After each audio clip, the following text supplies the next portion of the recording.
Palavra da Verdade, com Hernandes Dias Lopes. Irmãos queridos, nós vamos abrir a Palavra de Deus no livro de Ruth, capítulo 1. Livro de Ruth, capítulo 1.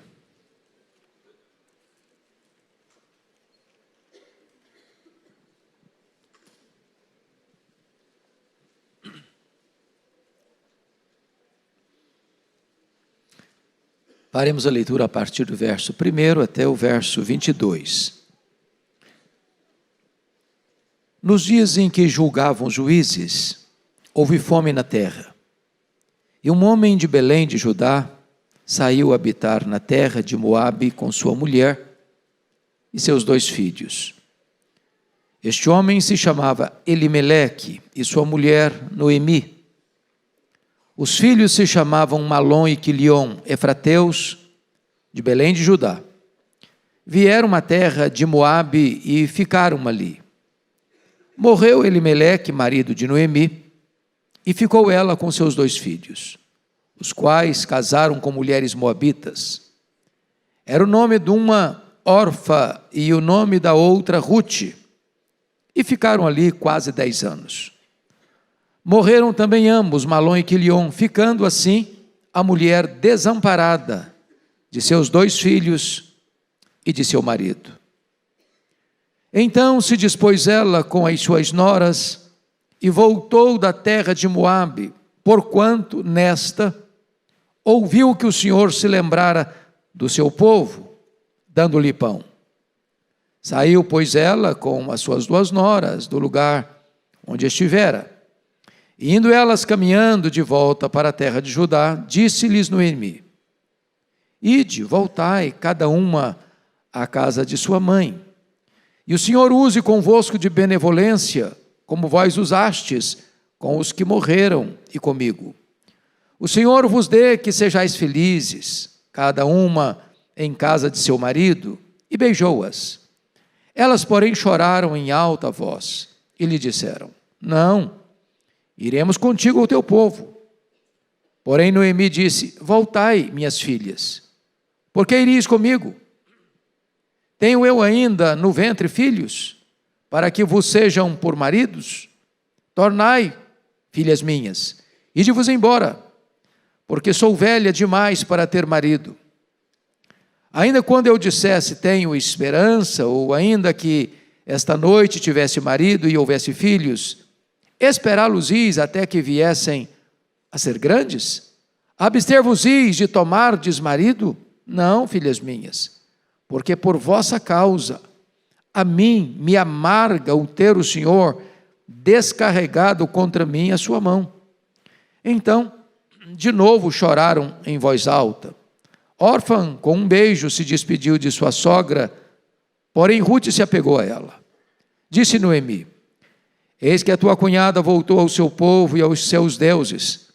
Também tu volta após a tua cunhada.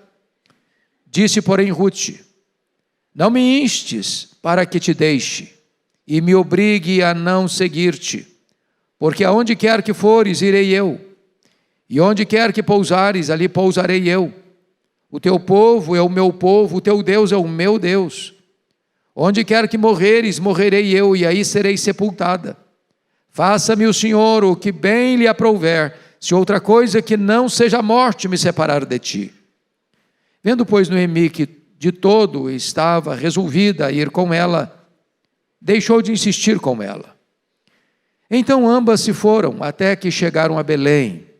Sucedeu que, ao chegarem ali, toda a cidade se comoveu por causa delas, e as mulheres diziam: Não é esta Noemi? Porém ela lhes dizia: Não me chameis Noemi, chamai-me Mara, porque grande amargura me tem dado o Todo-Poderoso. De Toz eu parti, porém o Senhor me fez voltar pobre. Por que, pois, me chamaríeis Noemi? Ou me chamareis Noemi, visto que o Senhor se manifestou contra mim e o Todo-Poderoso me tem afligido? Assim, voltou Noemi da terra de Moabe com Ruth, sua nora, a moabita. E chegaram a Belém no princípio da cega da cevada. Eu quero compartilhar com vocês sobre o tema Quando falta pão na casa do pão. Quando falta pão na casa do pão. A fome é uma das experiências mais dolorosas e dramáticas na história humana. Nada machuca, nada humilha, nada deprime tanto o ser humano quanto ser submetido à fome. A Bíblia faz referência, por exemplo, ao cerco de Samaria pelos inimigos, quando não se podia entrar nem sair, e a fome apertou, a ponto das pessoas comerem carne humana. Viktor Frankl, no seu livro Em Busca de Sentido, ele que ficou preso num campo de concentração nazista e sobreviveu, disse que as conversas mais constantes nos campos de concentração não eram sobre liberdade, nem sobre família, eram sobre comida, porque a fome era assaz severa. O que você vai notar aqui é algo que um dia me chocou muito. Eu fui à Coreia em 1997. E vocês devem ter ciência de que a Coreia do Norte sofreu um revés enorme, de uma seca severa, nos anos de 1994 a 1998. E em todo o país, a fome castigou e assolou. Quando eu retornava de lá, exatamente no dia 2 de maio de 1997, li nos jornais de São Paulo que os norte-coreanos estavam comendo carne humana. Tamanha a tragédia da fome que assolou aquela nação. O texto que nós acabamos de ler retrata o período mais turbulento da história de Israel, o período dos juízes. Oscilou entre prosperidade e crise, fartura e apostasia. E num dos períodos em que governavam os juízes, diz o texto, que na cidade de Belém, Betlehem, literalmente, casa do pão, houve fome, não tinha comida, não tinha pão na casa do pão. E é exatamente esta realidade que eu gostaria de trazer para nós nesta noite. Quando falta pão na casa do pão. E vou trazer aqui algumas verdades que emanam desse texto. Em primeiro lugar, quando falta pão na casa do pão, o povo se desespera.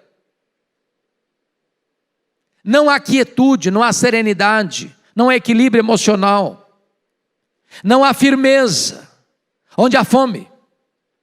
A fome traz absoluta inquietação. Betel, literalmente significa casa do pão.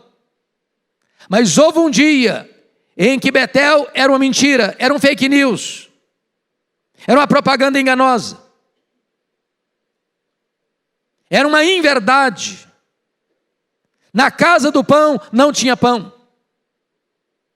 Agora, quando falta pão na casa do pão, então os fornos estão frios, as prateleiras estão vazias, os celeiros estão desassistidos, as despensas estão desprovidas e a fome assola as pessoas. Agora vamos entender que a igreja é a casa do pão. Porque a Bíblia diz que haverá um tempo em que Deus mesmo enviará uma fome ao mundo, não de pão, não de água para beber, mas de fome de ouvir a palavra de Deus. E sabe, amados irmãos, é doloroso, é dramático, quando a igreja, sendo a casa do pão, não tem pão. E você olha o cenário do Brasil, e você olha o cenário do mundo, e você vê pessoas inquietas, desassossegadas, porque elas vão para a igreja, elas vão para o templo, elas recorrem às reuniões, elas vão aos rituais e às celebrações, e elas estão famintas, e elas estão com a alma absolutamente necessitada e carente do pão do céu, mas não encontram pão.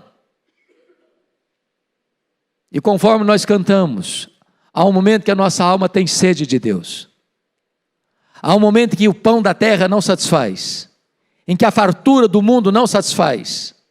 Há um momento em que você tem que cantar e clamar com todos os poros da sua alma: eu preciso mais de ti do que o ar que eu respiro, porque só Deus satisfaz. Portanto, amados,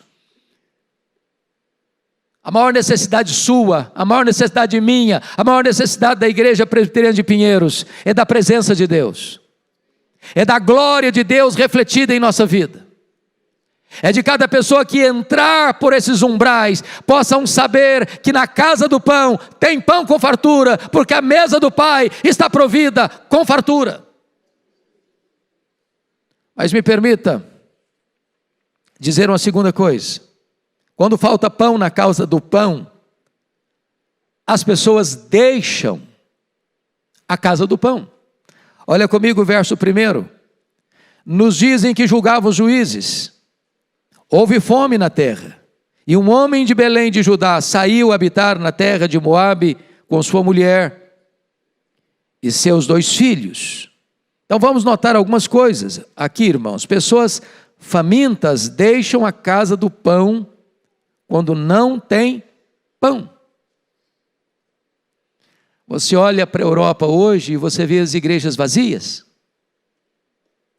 Você olha para a América hoje e vê enormes santuários vazios.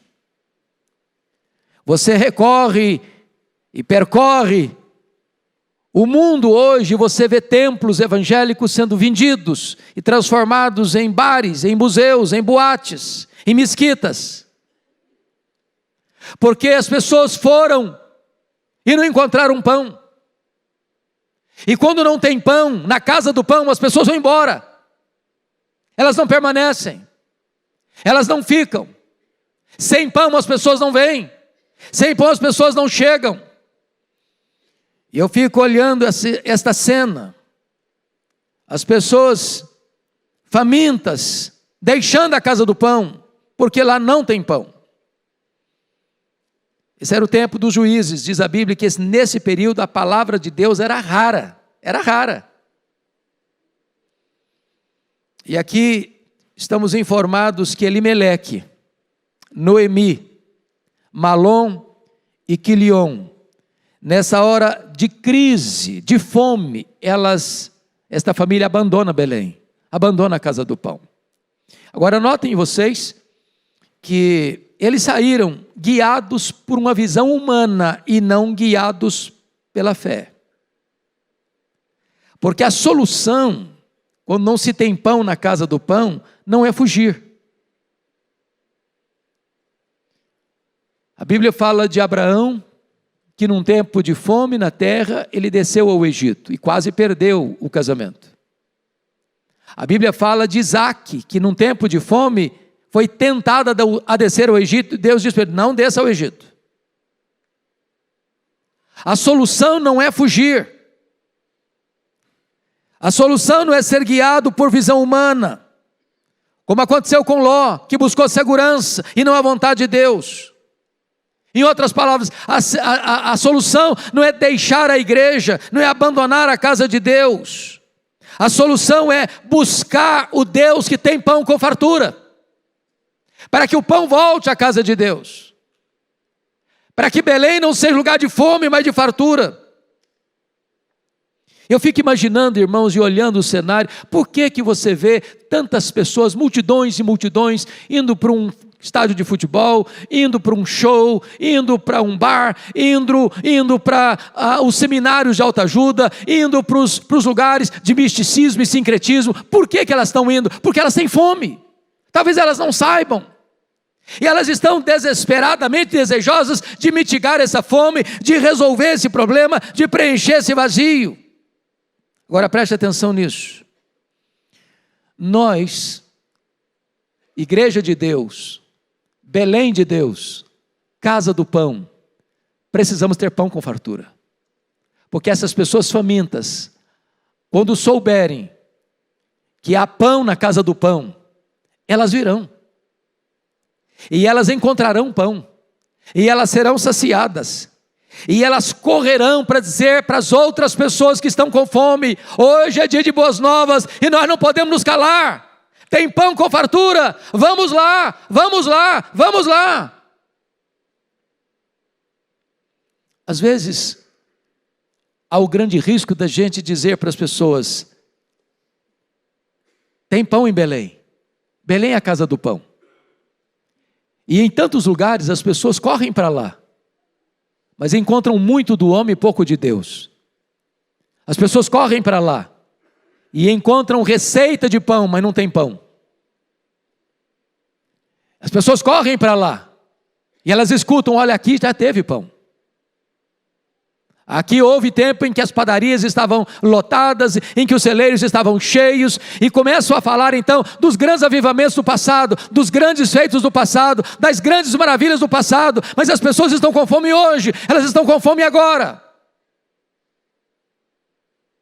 Elas precisam da presença de Deus, da palavra de Deus, do pão vivo que desceu do céu.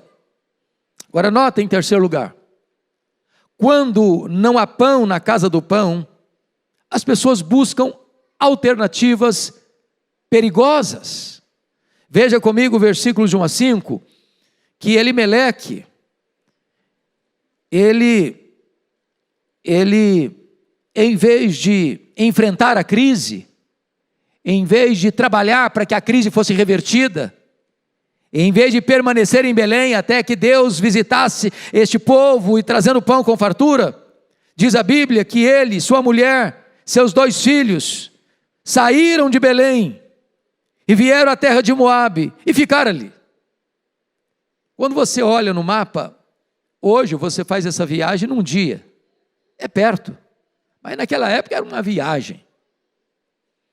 E embora Moabe, que fica hoje na região da Jordânia, do lado lá do Monte Nebo, onde o povo avistou a terra e entrou na terra prometida, Moabe, embora fosse aparentado do povo de Deus, descendentes de Ló, Moabe se curvava a outros deuses, de um culto sincrético, adorava ídolos, era hostil à fé. E diz a Bíblia que então Elimeleque, com sua família, se muda para Moabe. Ou seja, em vez de Elimeleque buscar a Deus, ele foge na hora da crise. E sabe, irmãos, na hora da crise, não é hora de fugir. Na hora do problema, não é hora de fugir. É hora de enfrentar, é hora de orar, é hora de se arrepender. Porque se você ler na história do povo de Israel, via de regra, a fome era uma espécie da disciplina de Deus, ou do juízo de Deus, na quebra da aliança. Deus havia dito que se o povo não ouvisse, não obedecesse, se o povo se rebelasse, Deus mandaria guerra, Deus mandaria fome, Deus mandaria peste, Deus mandaria os problemas para a nação. E então a solução não era fugir, a solução era se arrepender.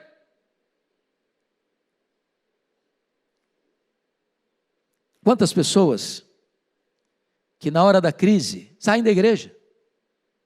Quantas pessoas que buscam novas teologias, novas experiências?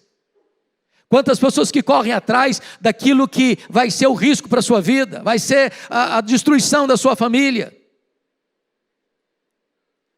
Porque vejam vocês, as alternativas que o mundo oferece são mortais. Elimeleque significa o Senhor é meu rei. Noemi significa feliz, muito feliz. Mas essa família que tem um nome bonito, de confiança em Deus e de felicidade, na crise, não buscaram a Deus, fugiram. Não pela orientação da fé, mas pela visão puramente humana. E eles buscam o atalho da fuga na hora da crise. E em vez de enfrentar a crise, eles fogem. Agora preste atenção nisso. O que eles encontraram? Elimeleque perdeu a vida buscando sobrevivência. Elimeleque encontrou a sepultura e não um lar. Eles puderam evitar a fome de Belém, mas não puderam evitar a morte em Moabe. Moabe é um lugar cruel, porque simboliza para Noemi doença, viuvez, luto pelos filhos, desamparo, tristeza, dor. É muito importante entender isso, irmãos. Moabe aqui é uma espécie de símbolo do mundo. E se nós deixarmos a casa de Deus, a casa do pão, em tempos de dificuldade, para buscar alternativas que o mundo oferece, ou guiados pela nossa própria vontade, sem a direção de Deus, é isso que acontecerá. Moabe furtará nossos filhos, Moabe sepultará os filhos antes do tempo, Moabe levará você à viuvez, à morte, ao desespero, porque as alternativas do mundo não são as alternativas de Deus para nós. Noemi fica amarga. Agora, me permita trazer uma notícia alvissareira no texto. O quarto ponto que eu gostaria de destacar é que quando volta a ter pão na casa do pão, as pessoas correm de volta para a casa do pão. Olha comigo, por favor, o versículo 6. Então se dispôs Noemi com as suas noras e voltou da terra de Moabe. Porquanto nesta ouviu que o Senhor se lembrara do seu povo, dando-lhe pão. Eu acho isso maravilhoso, o que está escrito no verso 6. Porquanto em Moabe ouviu que o Senhor se lembrara do seu povo, dando-lhe pão. Note você que não está escrito aqui, choveu em Belém, os campos floresceram, os campos frutificaram e tem fartura. Não diz aqui que as pessoas buscaram alternativas dos seus recursos humanos e a coisa melhorou, a economia melhorou, a situação social melhorou, a cidade agora pode abrigar pessoas porque tem fartura. Não! O escritor sagrado, inspirado pelo Espírito Santo, entendeu que quem governa o tempo, as estações é Deus, quem visita com juízo é Deus, mas quem visita com misericórdia é Deus, e havendo arrependimento, mudança de vida, Deus visita o seu povo de novo e traz pão para a casa do pão. Há um rumor que chega até Moabe, e o rumor é esse: Deus visitou o seu povo. E Belém, casa do pão, não é mais um fake news. Belém não é mais uma propaganda falsa. Agora tem pão na casa do pão. Os famintos estão por todo lado. E podem ter certeza, a cidade de São Paulo, dona de uma riqueza colossal, é uma cidade marcada pela fome. Talvez não tanto a fome que fuzila o estômago, mas a fome que estonteia a alma. Eu fico imaginando, pastor Rival, se houver um rumor em São Paulo, percorrendo ruas, avenidas, bairros, apartamentos e casas, e esse rumor for este: na igreja presbiteriana de Pinheiros tem pão com fartura. Eu imagino essa notícia saindo, e essa notícia percorrendo. Podem ter certeza, as multidões hão de vir famintas, sedentas, sequiosas, necessitadas, carentes. É a história dos avivamentos, irmãos. Exatamente isso. Deixa eu lhes dar alguns exemplos. Lucas capítulo 3, diz que João Batista está pregando no deserto. É o deserto da Judeia, um dos lugares mais inóspitos da terra. Montes e vales, pedregulhos pontiagudos, um calor sufocante durante o dia. E diz a Bíblia que as multidões fluem para o deserto para ouvi-lo. Não é o lugar que faz o homem, é o homem que faz o lugar. Não importa se num templo confortável como este, não importa se numa tenda tosca, não importa se debaixo de uma árvore, não importa se numa região rural, não importa se num deserto, se tiver pão, as multidões fluirão para lá. Foi o que aconteceu em 1939 na Inglaterra, com o avivamento inglês. Foi o que aconteceu em 1857 nos Estados Unidos, com um grande avivamento que chegou. Foi o que aconteceu, meus amados irmãos, em 1904 no país de Gales com Evan Roberts. Foi o que aconteceu em 1966 na missão Quasizabanto na África do Sul. Foi o que aconteceu em 1907 na Coreia do Sul, com um grande avivamento que traz reflexos abençoadores até hoje. Se Deus visitar-nos, Ele nos der pão com fartura, e esse rumor começar a surgir em São Paulo, no Brasil, isso vai ser conhecido no mundo inteiro, e as multidões virão. O que eu quero lhe dizer é que nós não precisamos nos contentar com migalhas, porque Deus tem pão com fartura. Foi essa a fala do pródigo. Eu estou aqui nesse chiqueiro passando fome, e na casa do meu pai tem pão com fartura, levantar-me-ei e irei ter com ele. Deus tem mais para nós, irmãos. Deus tem muito mais para nós. A Escritura nos informa que o nosso Deus tem para nós algo tão grande, que o Senhor Jesus Cristo diz que são como rios de água viva. A Escritura diz que quando Deus derrama do seu Espírito, os descendentes de Abraão vão crescendo como salgueiro junto às correntes das águas. A Escritura diz que Deus tem para você toda a plenitude de Deus. A Escritura diz que Deus tem para você a suprema grandeza do seu poder, e você pode ser revestido com o poder do Espírito Santo. E quando a igreja estiver revestida com o poder do Espírito Santo, nesta casa do Pai, nesta casa do pão, haverá pão com fartura, e este rumor haverá de circular por todos os cantos, e as multidões virão. Uma das marcas mais incríveis de avivamento que eu já vi, testemunhei, foi o avivamento de Quasizabanto. E eu li sobre esse assunto. Isso queimou o meu coração na década de 80. Nós estivemos lá com uma caravana de mais de 80 pessoas. E eu confesso a vocês que, particularmente, eu nunca vi nenhum lugar onde a presença de Deus fosse tão sensível, tão notória, tão eloquente. O pastor Erlo diz que quando o avivamento chegou naquele local, quando os missionários acordavam de manhã, tinha 10, 20, 30 pessoas na porta de cada um deles, com pressa para acertar a vida com Deus. Os feiticeiros saíam correndo, chorando, e vinham e confessavam os seus pecados, e tinham pressa para acertar a vida com Deus.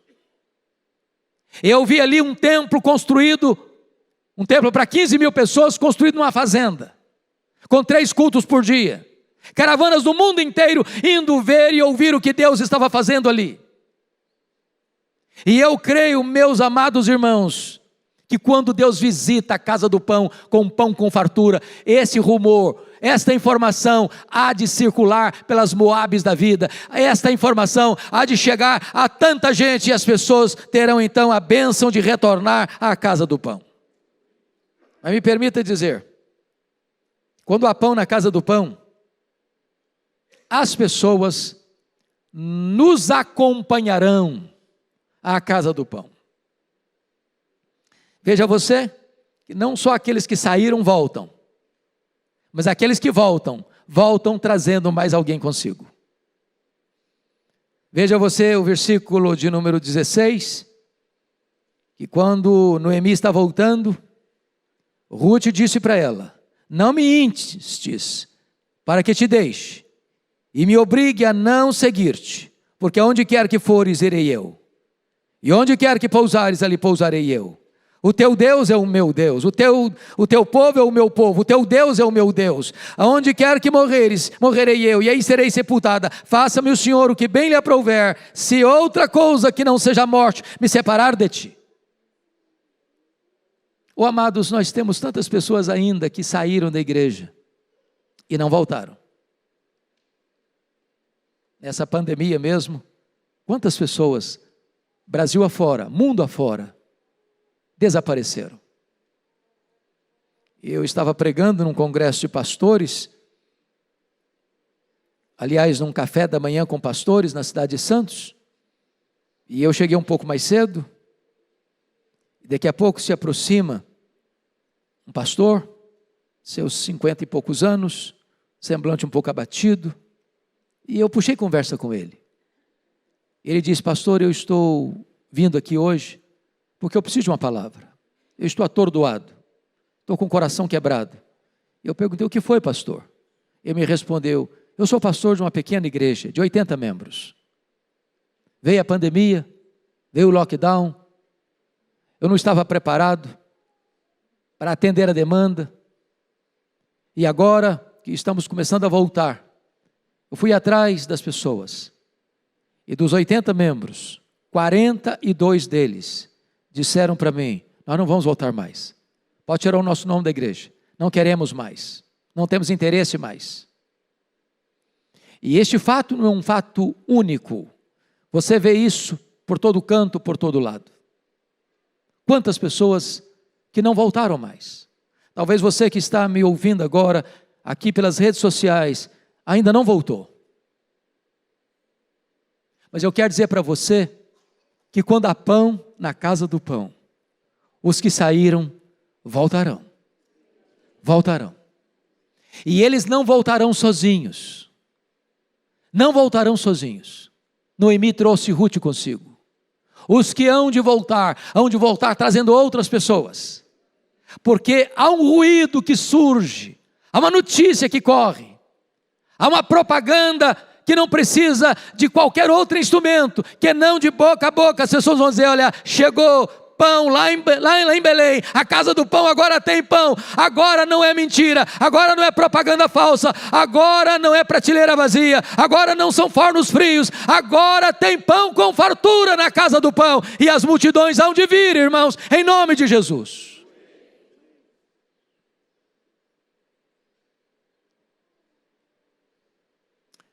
E a minha expectativa e a minha esperança é de que a gente possa ver isso, não só aqui em Pinheiros, mais e mais pessoas chegando, mais e mais famílias chegando, mais e mais pessoas famintas chegando aqui, encontrando o pão da vida, mas nós queremos mais, nós queremos que esse rumor, que essa notícia percorra São Paulo, percorra São Paulo. Irmãos, nós temos 20 milhões de pessoas em São Paulo. Há muitos lugares abertos que fazem propaganda, dizendo: tem pão, pode vir que tem pão. E as pessoas chegam e não encontram pão. Elas estão se alimentando de farelo. Ou às vezes, tem morte na panela.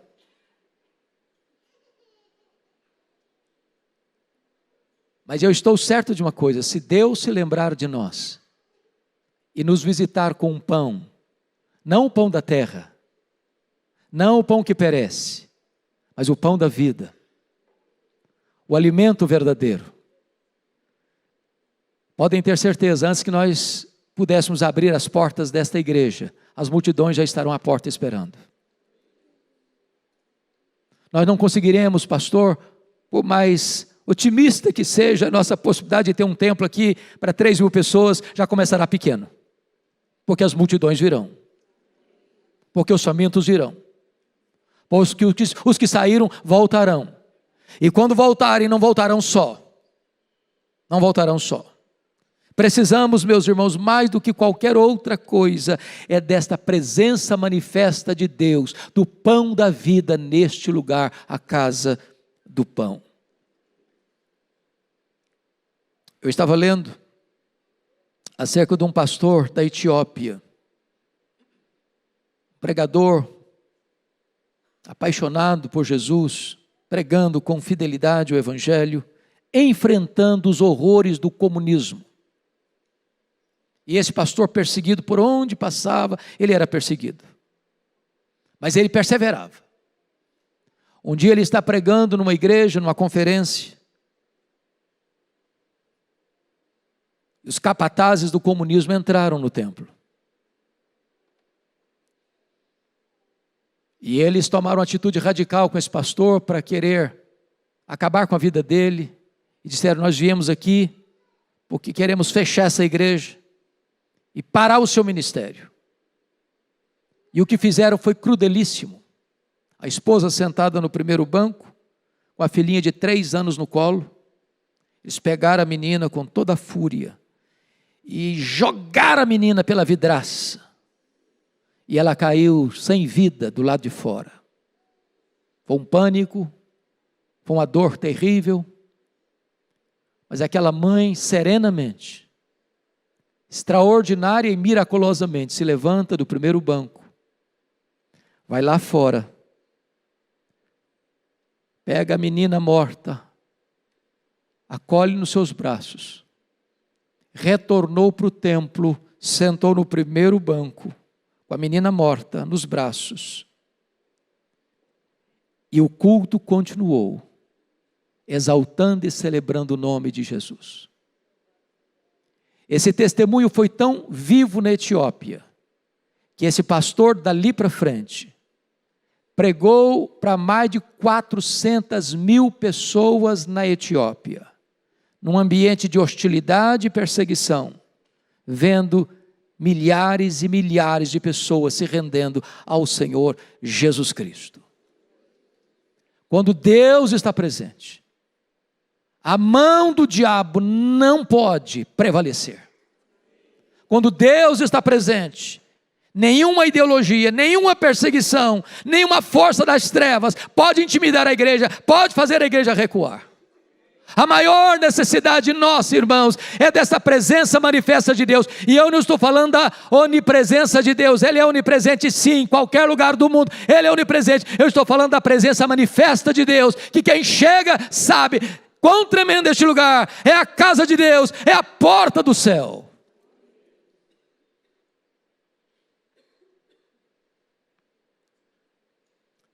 Eu louvo muito a Deus pela vida da Igreja Presbiteriana de Pinheiros. Deus tem sido tão generoso conosco. Deus tem abençoado de uma maneira tão extraordinária o nosso pastor, e toda a equipe de pastores e de liderança desta igreja. As pessoas têm encontrado aqui o pão da vida. Mas eu quero dizer para vocês que pastor Arival, eu e todos nós temos essa expectativa de mais, de muito mais, de infinitamente mais. O que nós ardentemente desejamos é que este lugar seja Belém, casa do pão.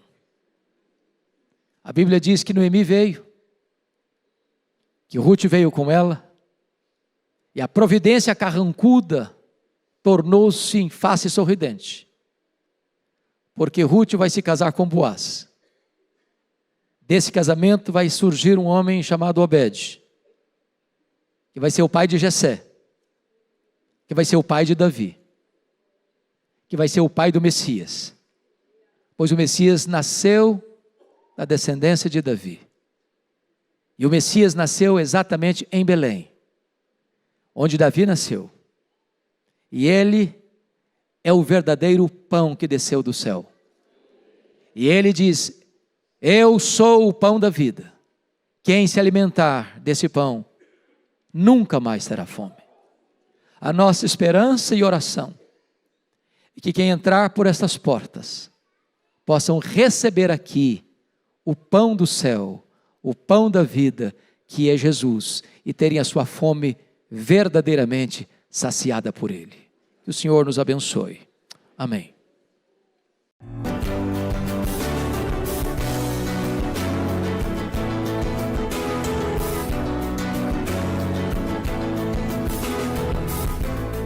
Palavra da Verdade, com Hernandes Dias Lopes.